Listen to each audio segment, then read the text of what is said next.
Hello and welcome. I'm your host Elizibar, and I feel like I should be way more excited about Savage Avengers 20 here. So, look at it. You got Spider-Man fighting the Rhino and Conan. How could you not like this, right? Like, in principle, I should be like, this is the best thing I have ever read, because you're combining some of my favorite stuff. Spider-Man and the Rhino. Always love it when Spider-Man's fighting the Rhino.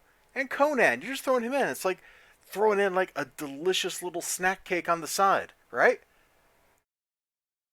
Well, it starts off like cool enough. Conan's like drinking. Apparently, he doesn't like pumpkin ale. Who can blame him? Who can blame him? But, it's a secret underground bar. They're apparently getting ready to have to move or something. And everybody, and by everybody I mean the Rhino, is like, I don't want to have to go somewhere. So, they go rob a bank. I'm not kidding. And I really enjoyed this part. I had an absolute ton of fun, man. So, we'll just put it here. You got Conan dressing up like he's Sebastian Shaw or something, which makes sense because he's living in the Hellfire Club mansion. You got the Rhino breaking stuff. This is all going great. And if the whole story had been them working on this heist, and we got like some details on the heist, like maybe a little more like them looking at a floor plan or something. I don't know.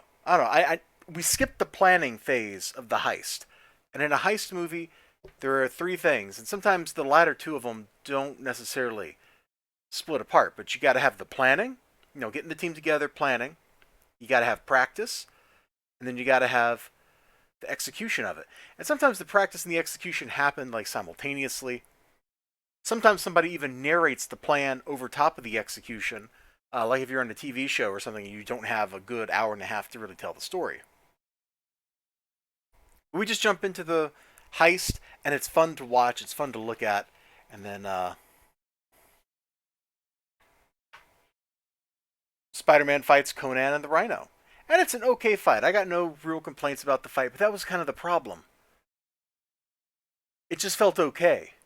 It didn't feel as spectacular as it should have, and Conan totally ripped the seat of Spider-Man's pants out, which is played for laughs, which is appropriate because, come on, he just ripped the seat of his pants out. What do you want from him? The art duties by Patrick Zurcher are okay. He's trying to match I think he's trying to match the look of the book from earlier on when how do you pronounce his name? Is it Gary? Jerry?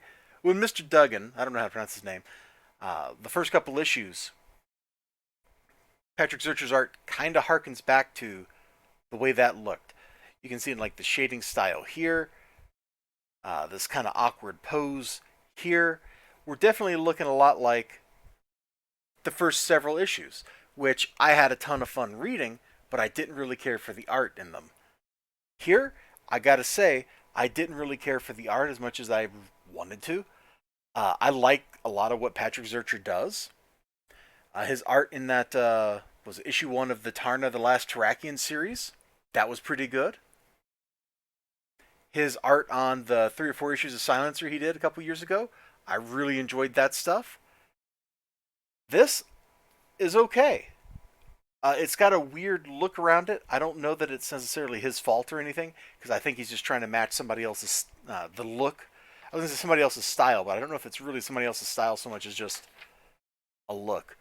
I do like this ad for this watch back here. Like, that is a really cool watch, by the way. I just wanted to point that out. Spider-Man looks all right, and this is probably the thing I like the most about the art in the book. He's got the little thingies drawn around the webbing, man. Totally harkening back to Todd McFarlane.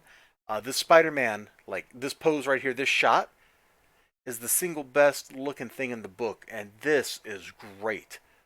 I'd show you a little bit more of that page, but I don't want to get in trouble with the copyright overlords, you know? So that's what I have to say about Savage Avengers number 20. We're getting back into some stuff that's fun. Like, we're no longer tied in with events. Cross your fingers. And we're just kind of Conan's doing his thing. Somebody when I was doing my Wednesday night stream said something like, "It's become like a Marvel team up book, except instead of Spider-Man, it's Conan." And I think that's a fair way to put what's going on in this thing. Anyway, thank you all so much for joining me. Let me know what you think about Savage Avengers number 20. And yeah, bye bye.